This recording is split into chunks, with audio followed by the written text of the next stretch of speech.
سلامونه او نیکې هیلې او په همدې هیله چې تاسو ټول راته روغ جوړ او د عافیت جامې ورته نوسي.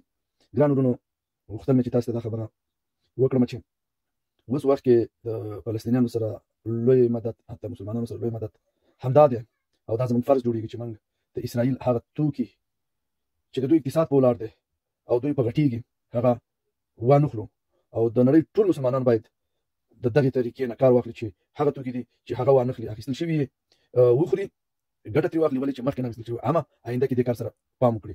نو دا دوه خبرې لري، که چېرته څوک په پوهېږي او د اسرائیل توکي اخلي او مقصد خوري بعد د دې نه، دا معنا دا ده لکه د فلسطینیانو وروڼو غوښې چې خوري او هغوی د اسرائیل سره مدد کوي تر څو د فلسطین وروڼه نور وځپي. د دومره عظیم او کبیره ګناه ده. او که چېرته دغه توکي نه اخیستل کېږي په دې خاطر چې الله په دې خوشحالېږي او زموږ فلسطینیانو وروڼو ته پکې نجات ورکول کېږي، نو د خدای او د رب په خاطر باندې د دوی توکي مه اخلئ. دا ډېر یو نجس قوم دی او د مسلمانانو او بیا خاصتا فلسطینیانو د نسل وژلې کوشش یې روان کړی دی.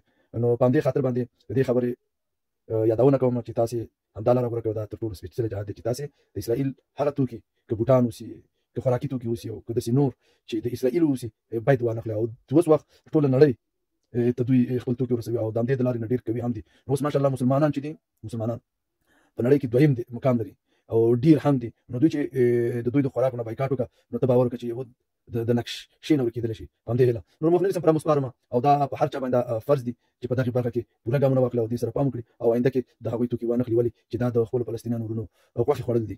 نور مخلص سم پرم وسپارم. خدا وباد.